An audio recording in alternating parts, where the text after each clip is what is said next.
This is a journey that begins in Toronto, my hometown, and one which has been an embarkation point for many journeys like this, but nothing quite like this.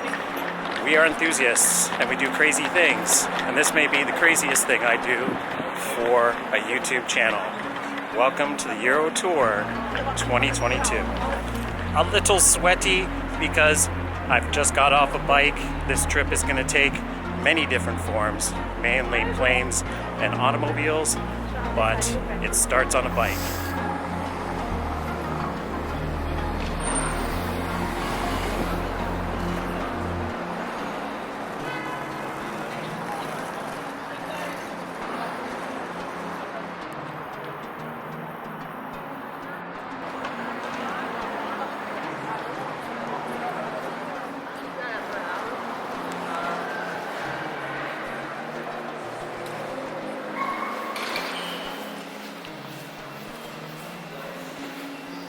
I would not normally take the UP Express from Union Station to get to the airport. I do not mind public transit, especially if you're near a hub, as it's very convenient. But for this trip, as hopefully will not be the theme for many things that happen for the next 2 weeks, I'm a little behind. Just behind me, the kiosk here. It's $12.35 to get a ticket, so it's actually not as much of a value as I thought it was, because I thought it was around $7 to get a ticket now. Anyhow, we got to get on. There are people that are now kind of lining up to get on the train, so let's get on it.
3 years ago, I did a vlog from here while I worked in this airport pre-pandemic.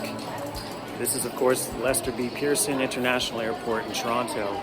However, I did not do one post-check-in, which I'm in now, just before a trip to Europe. So we're going to check out a couple things here at Terminal 1, the jewel in the crown, probably in the Canadian aviation industry. It's the hub for Air Canada, which my flight will be to London today. It also features in this airport the fastest people mover or escalator, probably the fastest escalator period, slash moving floor, moving pathway, whatever you want to call it. But the fastest one is in this terminal. So we're going to check it out. Terminal 1, Toronto Pearson. I do. Oh, too many bank accounts already. If only when I was 18 I had said no back then. Alright, I do love the entrance to this particular terminal, because we're about to venture into it now.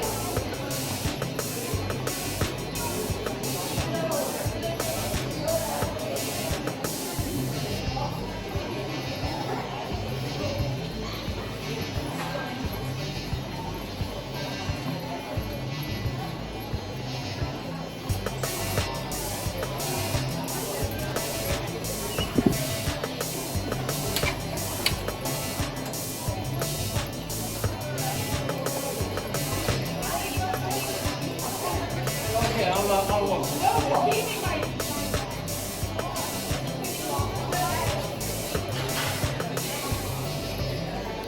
is the main entrance hub of the terminal itself. You can get inside the terminal in various areas.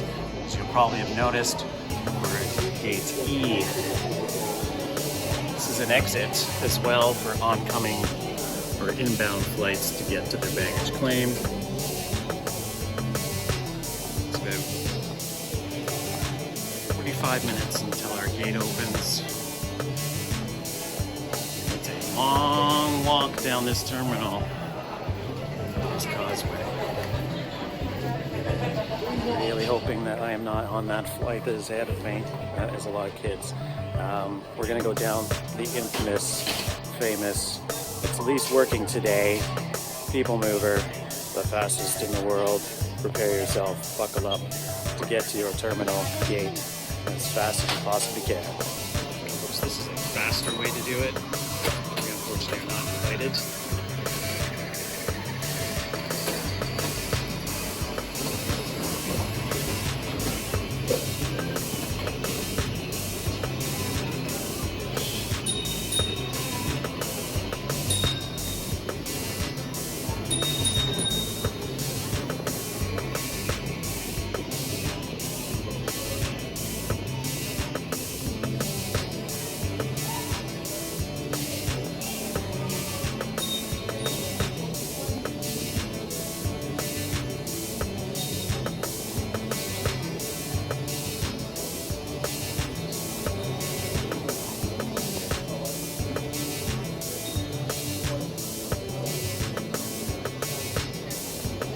Can't be the one because it's actually not moving all that fast. If this is a world record, I'm afraid it's underwhelming. Alright, let's get a walk in.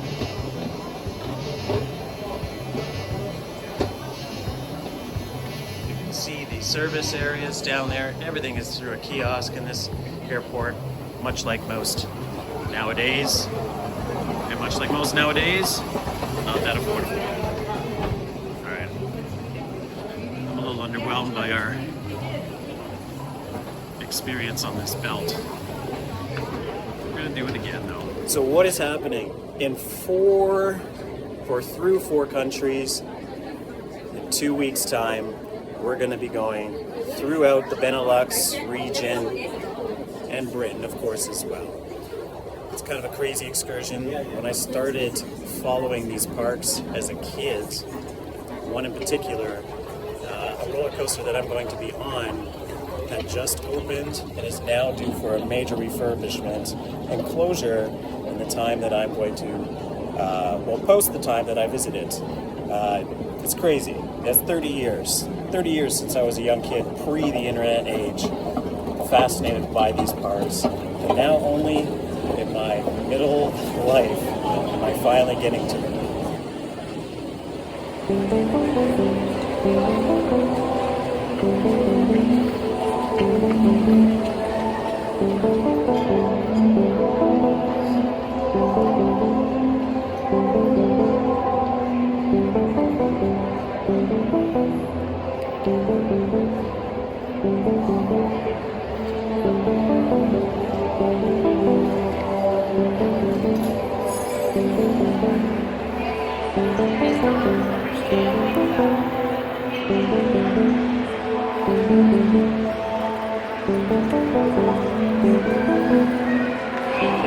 It was quite an impressive entry, which prepares you, or effectively hides the torture that you're about to experience doing an economy class flight on at least not a budget carrier. That's not this time for me, luckily enough. But yeah, that is the entrance to Pearson, and that's what that experience is all about. A lot of people here. I'm gonna get a drink. I'll rejoin you in a second. That's it. Flight is boarding late. Just a half an hour delay-ish. I think it's an hour. But with that extended situation, I just screwed up that door. And a couple of drinks extra. But we're on our way to London Heathrow for our first trip of a substantial nature for first drop.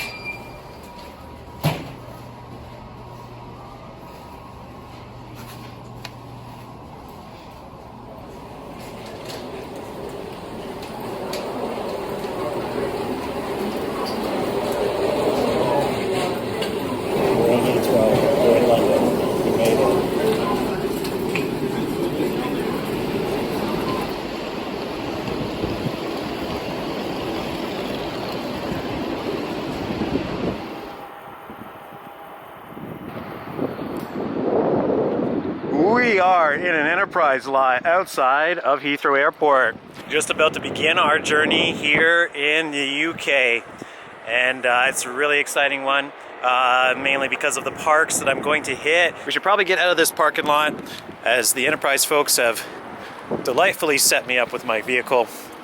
However, as many of you may know, this Vauxhall, which is the vehicle of choice today, is an automatic. I wish it was a standard because, although I'm not going to begrudge it, I've never driven in the UK before.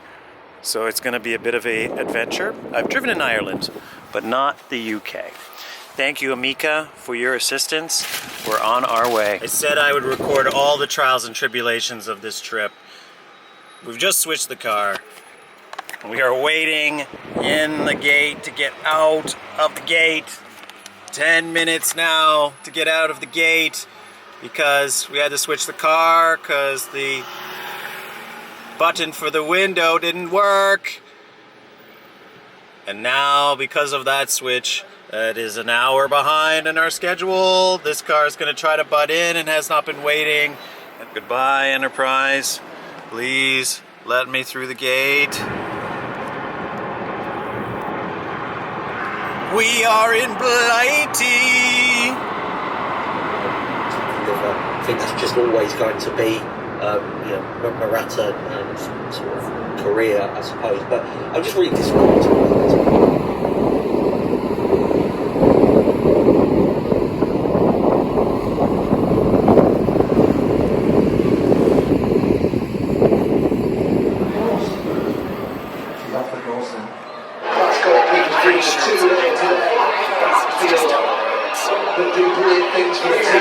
Keep my affiliations.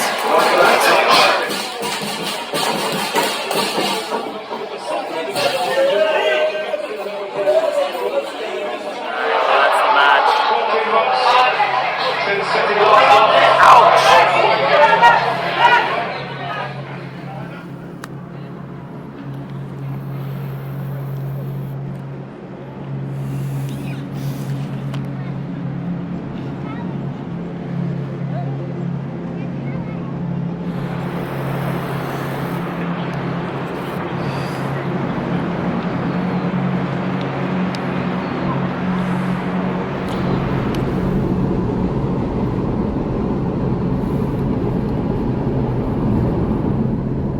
In 800 meters, turn right onto Ashbourne Road.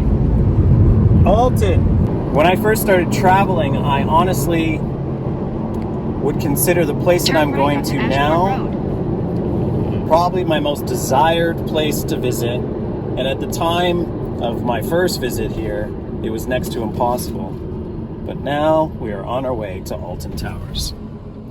How is it that in North America, every amusement park is located next to a major interstate or highway, and yet probably the most major theme park in the UK is in the middle of the woods? Don't get me wrong, I'd rather have it this way anyway. We're in Stoke, just outside of Stoke. If you follow football, Bet365 Stadium is just down the road. I've been at this Holiday Inn. This is the best breakfast I've had in a hotel in years. It is day 4, and like some mad itinerary planner, for some reason we have 3 things to do today in 3 separate locations, but they're all within 10 minutes of each other. 3 hours from here! So it's the road that we hit. And next time we're here, we'll probably try to check out Bet365 Stadium in the distance there. I don't know, we're in Stoke. The chances of us being here again are probably pretty minimal. Let's hit the road. Gatwick Airport, 1 a.m.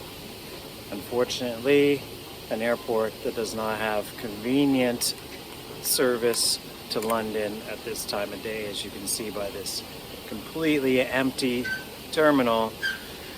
I got here late because I was late for every step of today's journey due to traffic, slow people moving in a haunted maze, traffic, weird spots where the key drop is for the car rental return, roundabouts, more roundabouts. I'm not going to get to my hostel in a decent amount of time, which means that I probably won't get there in time. 3 a.m. My train leaves at 6:15, so I have to get up at like 5:30 at least to get that. All right, the life of a YouTuber. I'm trying not to act not positive, because at the end of the day, this is still an amazing trip and only 4 days into it.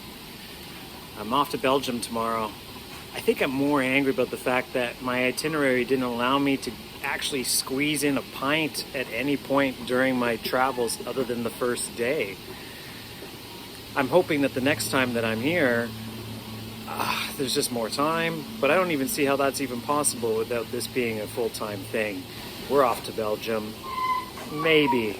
I hope that my traffic issues end once I'm there. Well, I'm not going to make it to London in time, so I might as well sleep here. Plenty of people do it. It's just finding your spot. See you in the morning. It's time to wake up this sleepyhead. 2 hours-ish of sleep on a floor in an airport next to an escalator. But this escalator just happens to be in a corner where no one else happened to be. Even in an airport, privacy is key to getting your nap. And I'm gonna nap 4 different times before I get to my next destination. And then use a little trick from the festivals of the past to act like I'm fresh as a daisy.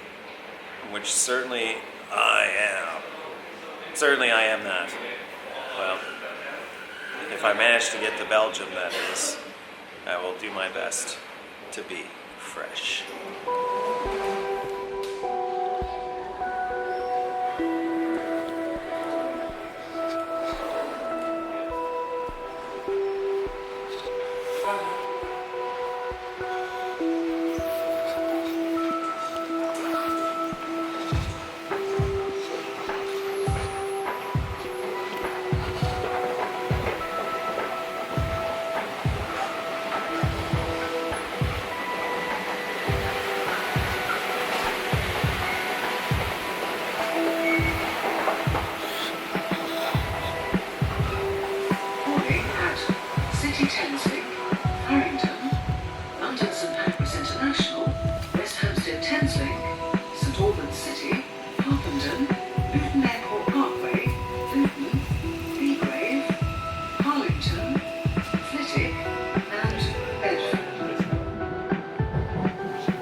Shortly be arriving at City Thamesford.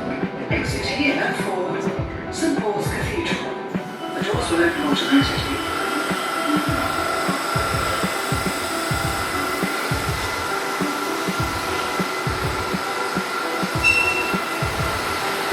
Welcome to London St Pancras, King's Cross, and many other stations. It's always mesmerizing when I'm here, and the amount of infrastructure as compared to home.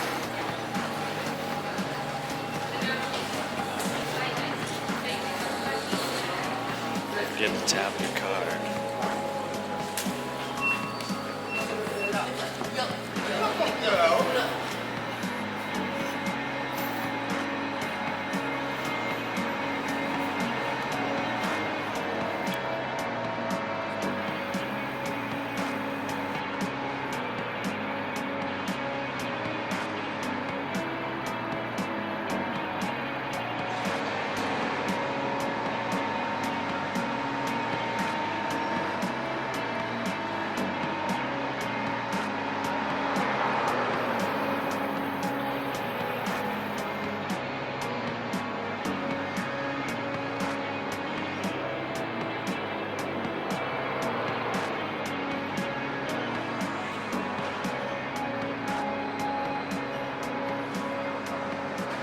This is the absolutely stunning St. Pancras station, of which the Eurostar departs London for Paris, Amsterdam, and Brussels.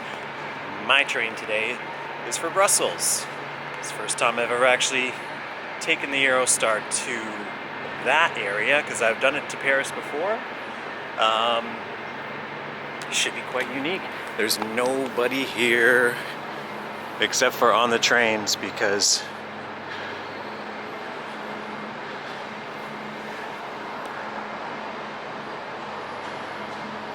it is 6 in the morning on a Wednesday. And to think that in 6 hours I'll be in Belgium riding Ride to Happiness.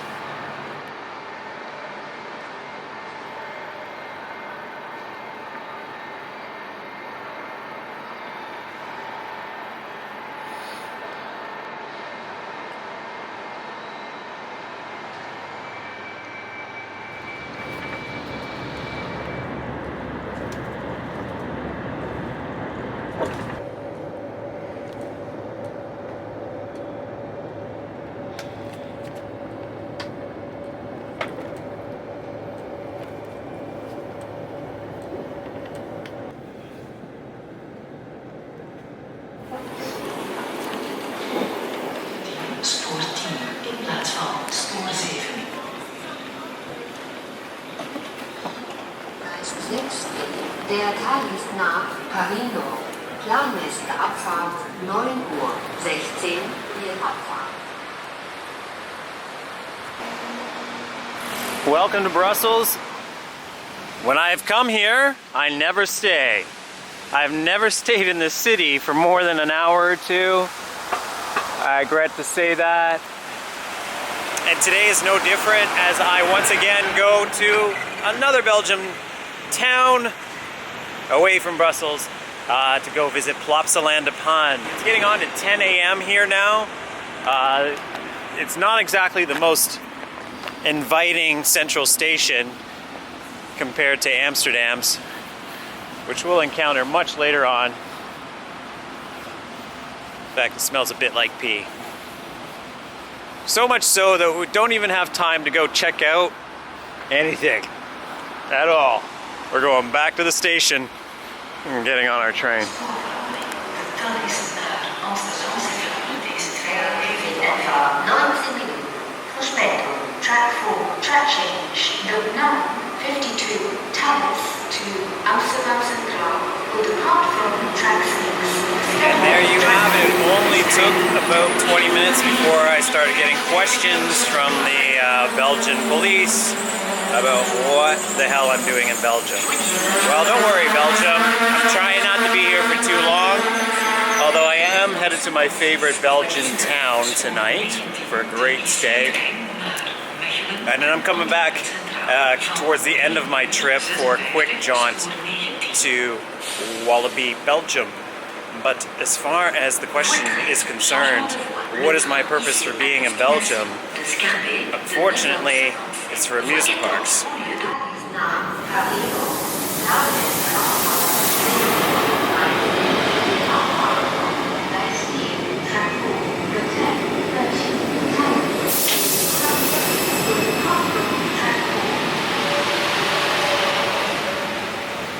We are in Kent, or Ghent, a town I've always wanted to visit, a university town here in Belgium, and usually halfway to Bruges or to Ostend.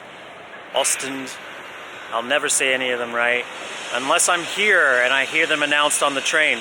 But the only reason I wanted to have a look here is at this absolutely gigantic bicycle parking lot. Like, I've been to Amsterdam. Like, it's really hard to fathom how many bikes are here. It's absolutely out of control. Let's have a little look without getting hit by a bike. It just keeps going as well because it's all the way down to the other side. I believe on the other side of that little pathway structure is another collection of bikes. The reason why I say that is because in the back corner over here, you can see more of them hiding over in the back there. It's crazy. I cannot believe. And one of the other things I always kind of mention when I check out these bikes, or just get mesmerized by how many there are, is that how do you find them? Like, how do you find your bike? If you're Dutch or Flemish, please let me know, because it is crazy how many bikes are here.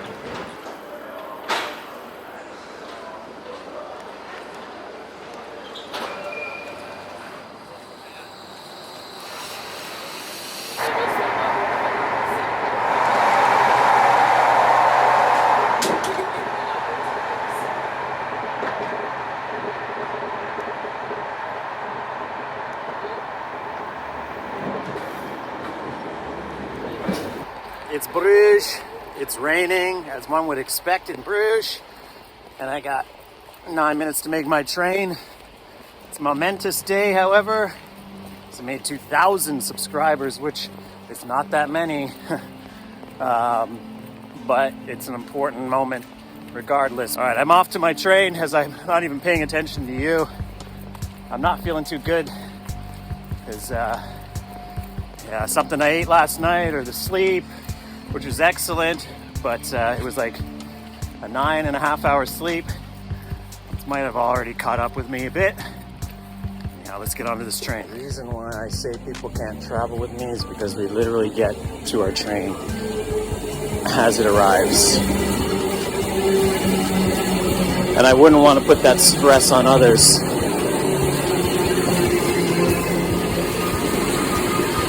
Ooh, I'm sweating, baby. Everybody's going the same direction. Fortunately, this is a double-decker.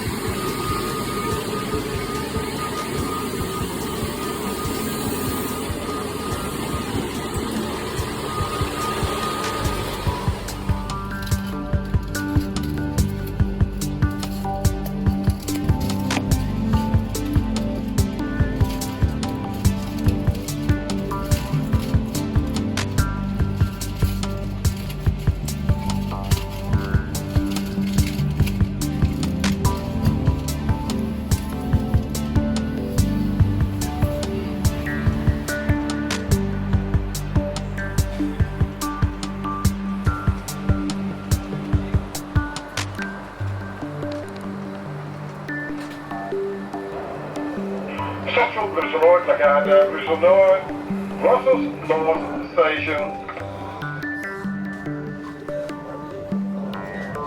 Bienvenue dans l'Intercity à Amsterdam. Van Brussels to Transnet à Brussel Centraal, Brussel Noord et Brussel Zuid. Interesting thing that I just seen is you can actually charge your phone by pedal power here. Green energy. Which is kind of cool. Of course, if you're coming from where I'm at, you gotta put your adapter into this thing first. And yeah, as much as I'd like to give it a shot, I'm not going to. We're going to Spoor 14, or Voie 14, which is where we are going to take our high-speed train to Amsterdam.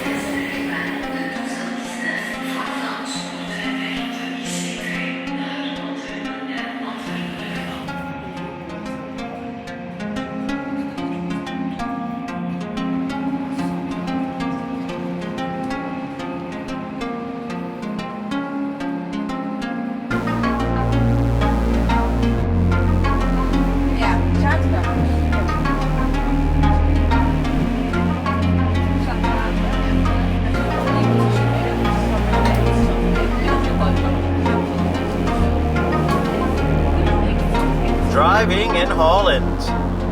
And as just found out, there's no right-hand turns on red. I thank the guy who was super nice that set me up with this car, and also another free upgrade. Thank you, Enterprise. Off to Wallaby, Holland. Sorry, Dwinrel, as that park got deleted from my itinerary because it's just too crazy. I needed a bit of a rest. I definitely felt sick because of probably exhaustion. now we are on our way to a big park that I'm very excited to check out.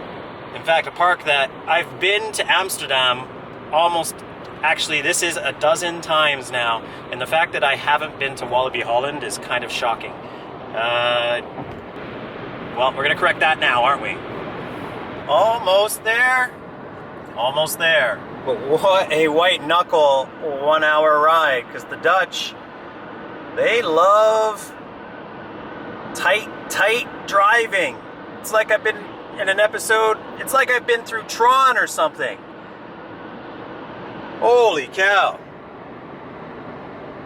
I'm pretty sure that they adjust the rear proximity indicators on the cars here because, yeah, they like to get right up on that ass. We're only a couple of kilometers away, however, now. That would have been the bus, I'm sure, that I would have taken here, if not for this car. Just a nice cobblestone drive-in here. Never seen this before. 7:45 a.m. in Arnhem, just south of that wacky Walibi Holland that I was at last night. This hotel is very unusual. I've only was here for 7 hours, so I wish I could have covered it a little bit better. But these are the breaks. This is really a very tight itinerary I've created for myself. So time to get into my weird Volkswagen T-Cross. That's what it is. And we're on our way. Looks like there's a bit of a frost even. We got Canadiana today because we are headed to a park that we've been to before, one of the few that I've been to before in Europe, and that is Phantasialand. We're gonna have a big day today. This is a big relaxed day. This is almost like a gift to me today, which is probably perfectly situated after last night's semi-fiasco. We're also gonna be able to go onto the Autobahn as we head on to Cologne. But the place that we're staying today is very special, so I've actually canceled Movie Park Germany from my itinerary. So that's 2 parks now that are not represented from my original plan, which was crazy to begin with. Willkommen in Deutschland. Okay, sorry for any German fans, but we are on the Autobahn now. Kind of stunning shots.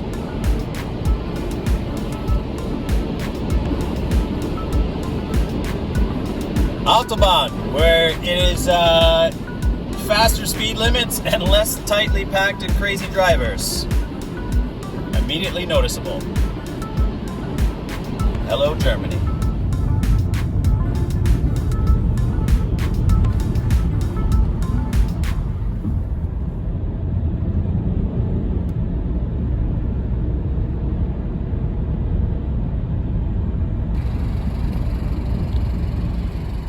Welcome to the McDrive. I'm glad that my McDrive is over. Last night when oh, and by the way, they do have McRib in there. So if you are a fan, this is where you gotta come. I'm in Bremen, Germany. And last night, unfortunately, I was disappointed by my experience at Toverland, only due to the fact that it was absolutely overrun with people. But that is just haunt events. And now last night I also made the conclusion, or at least it was definitely crossing my mind, that this may be the end of me doing haunt events at proper large-scale amusement parks, because they're just not built for adults. They're built for children and adolescents for the most part. And yeah, that's just the reality of the situation. I don't think in my 50s, I think I want to be running around those places alone, being attacked by children, saying, "Are you a flogger? Are you a flogger? But the main reason why that was a good idea is I enjoy the first frost that I've encountered on my trip, and a reminder that indeed that season is coming. Had I not left early, I would have been stuck here trying to get here at 4 in the morning, which in hindsight, that was probably a good thing that I actually did not stay. So we're gonna take a gain from the loss and enjoy a long day at a park that I've wanted to go to for a long time. And that is Hansa Park. We're gonna go all the way up to the North Sea, essentially, to visit this park. The most north I've been in Germany. And yeah, we're just about an hour's north of Hamburg is where this park is located. But it also features probably one of the last two major roller coasters that I'm looking forward to that can contend as one of my most favorites. We'll see. Other than that, there's a lot that I can really touch base on in regards to this trip now that we're at the very tail end of it. There's only 3 days left.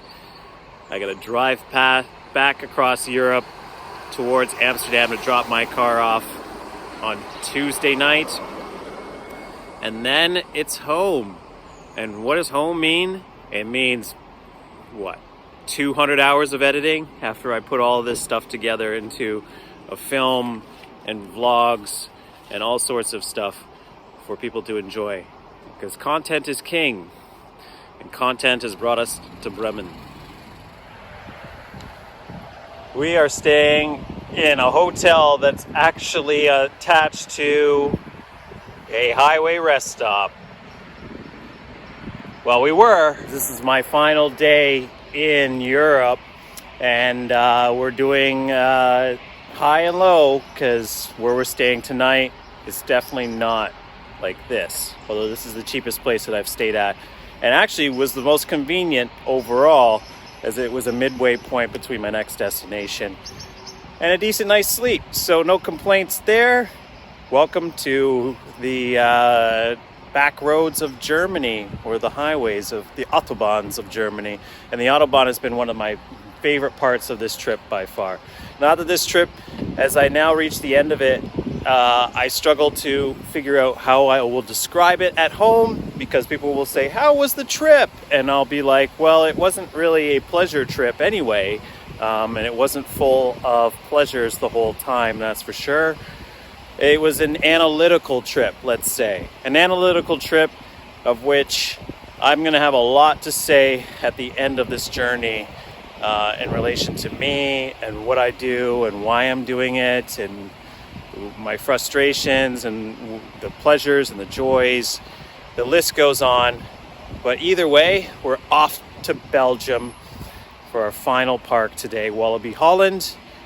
And then I get to spend the night in one of my favorite cities in the world. So it's a once around, and here we go, back into the Benelux.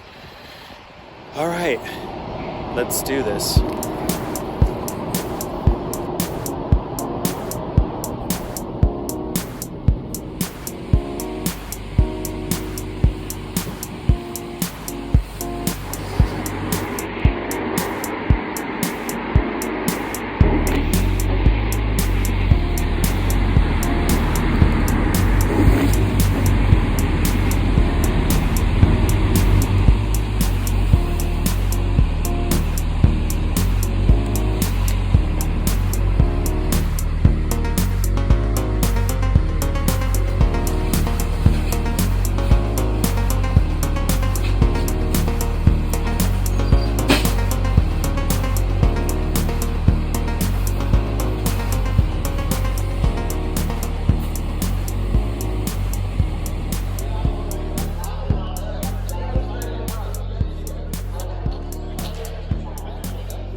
Welcome to the Hilton Schiphol, and we'll start with the toilet.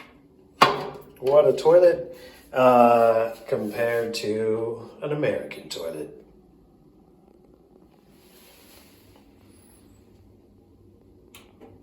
Oh yeah. And there's me. Hi.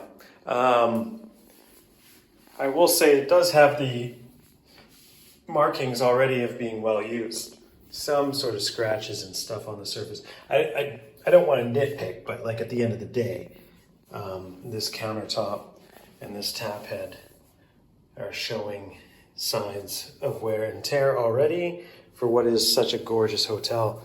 There's carpet, which is another huge thing. And then you go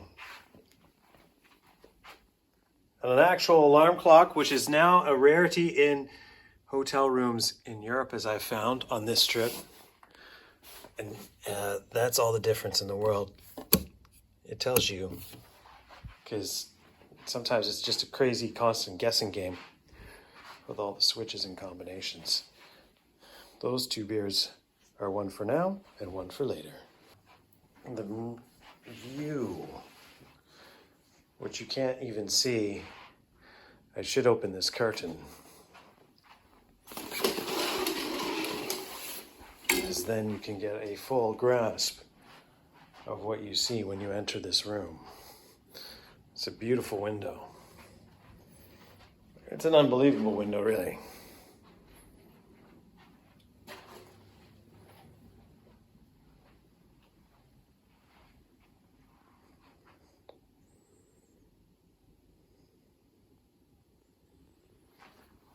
And then you have your little desk set up. A view of the airport in the distance, and that is your room.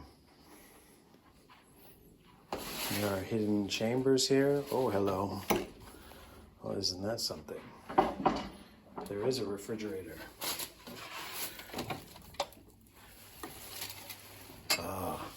And there are temptations, if you want them indeed. I'm sure these cost 20 euros a pop now. There you have it. Fever Tree, the right one. A Red Bull, is that a Red Bull? Yes, it is, a Red Bull, a Coke Zero, which I don't know if it's any different than Coke Light. Coke Light is Diet Coke.